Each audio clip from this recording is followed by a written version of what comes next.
And hello there, welcome to the Red October Network. Stefan Cassadee here. We're going to do a little video, a little project. Stefan Cassadee and Red October Network present the American economy and monetary policy in a nutshell. So a lot of people have been talking about money and how it's handled in this country, and it can be quite confusing at times. So anyways, I'm going to do a little bit of a simple thing on all the little things that go on in our economy, three big areas, especially in monetary policy. So here. Anyway, so everybody knows that in our economy we have different forms of capital. So we have investments, we have gold, silver, and money. So first of all, let's talk about what is a fiat currency. Let's start with that. So everybody knows that we have money in this world. So we have American money. It's beautiful, smells good, works even better. So prior to 1974, from 1933 to 1974, the United States was on a standard. Now we were on the gold standard. So we don't really have a standard anymore. I don't have gold, so essentially all the United States had was precious metals, and they were all tied to money. So for example, this $60 at one time was worth 10 ounces of silver. So this was all fine and dandy. So, and then what would happen is with it is that the United States would print more money, and it would be tied. So now it would be $80 was worth 10 ounces of silver. That's what we call inflation. Now, what ended up happening was during the Nixon administration in 1974, we devalued the currency. So we essentially said that the money was backed by nothing.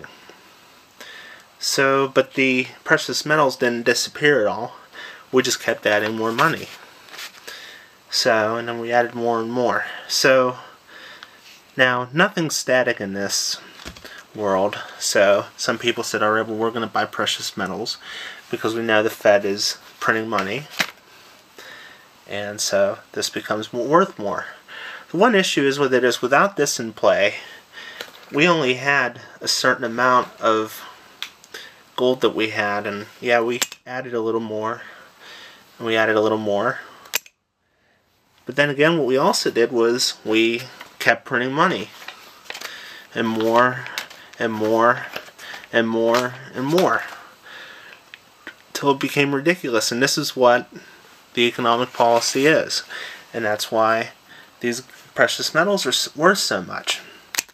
It's because, yeah, we only have a few of this, but you can see here that I added a lot of money, but not a lot of precious metals. So that's why those are a good investment. And so that's really the problem. And since we don't have anything to tie to this, we can continue to print all this money, but really not add to the precious metals, because we're printing a lot more money than we are finding precious metals. So there's our first lesson. Now, second lesson is about how inflation occurs. So what we're going to do is we're going to invite some friends of ours. You might recognize these folks. Cartman, Kyle, Kenny, and Stan. Yeah. So different folks have different aspirations. So anyways, our four boys here want to buy a car. So Chef is going to be our car salesman. And they want to buy this nice Ford Mustang. So now these are four usual guys. They all have roughly different amounts of money. Give Stan 60. Give Kenny 20. We'll give Kyle 30, and we'll give Kenny 40 and Cartman 20.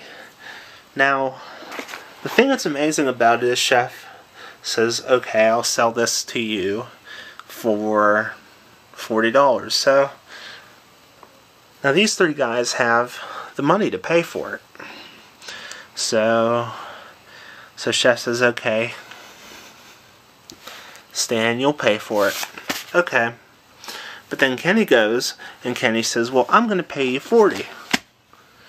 And so Chef will say, well, Kenny, you get the car. Nice Mustang. So that's fair enough. Now, what if Kyle wants to do the same, except he'll say, I'll pay $50. Now, this is a bidding system. Now, this is further a problem when suddenly the Fed adds a little bit of money.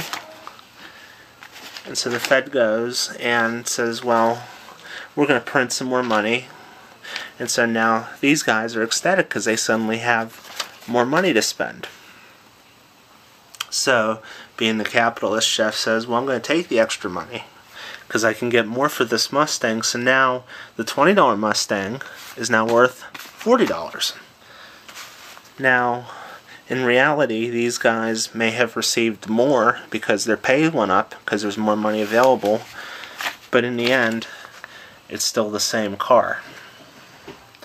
So you can see here, and Cartman's getting shafted here because Cartman may have only made $30. So he can't afford this car, whereas he might have been able to afford it when it was $20. He's a low-paying wage. Sorry, Cartman. And you can see here that the product hasn't changed, but we have a lot more money in it. And so the Fed keeps pumping money, and that's what's called inflation. And so there's a little bit of a basic thing. Now, I want to tell you a little bit about the stock market, too. So we're going to trade, Chef's going to trade this nice Mustang for some stocks. We're going to use these Glee Valentines for it. And so we have the stocks and everything. We have the money.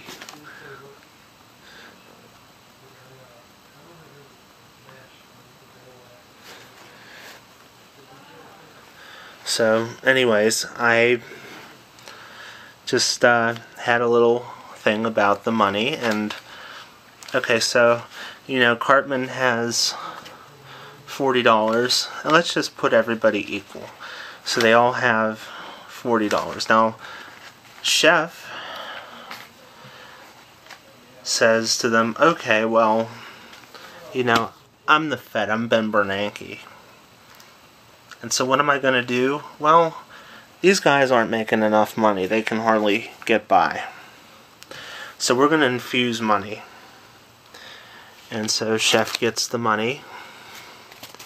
Now, these guys here could really use the money, but Chef says, I don't know. I don't have all that much here. I only have $50. Well, here's $70. I have more money than these guys do.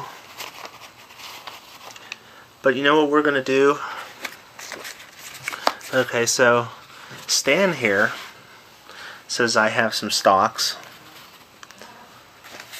And Kenny has some stocks in a different company. So here's what we're going to do. I'm afraid to loan these guys any money right now because, frankly, they don't have all that much. So what we're going to do, I don't feel pretty good about it, so I'm going to try to make more money because this is more reliable. And you want to know something about it, not only is this better, but the more I spend on these, the more stocks I can get.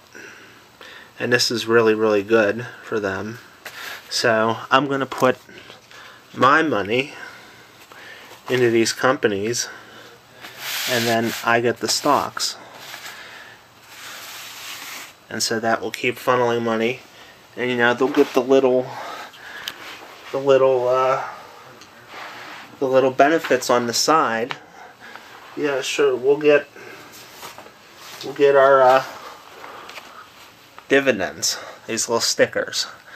And so, these guys, maybe our stockholders here will only get maybe this many, but the banker has a lot more of the stocks, so he gets twice as many. So you can see here that there is an obvious problem with that, because none of these dividends, or at least most of them, went to the banker, Chef, and not these guys, especially Cartman. So there's your economy in a nutshell. Very simplified. So comment on these, tell me what you think. Thank you to all our South Park crew, Chef, Kyle, or Stan, Kenny, Kyle, and Cartman. Mustang, thanks to the medals. And that's the economy in a nutshell. Leave your comments. Thank you for watching Red October Network. Stefan Cassadee, signing off.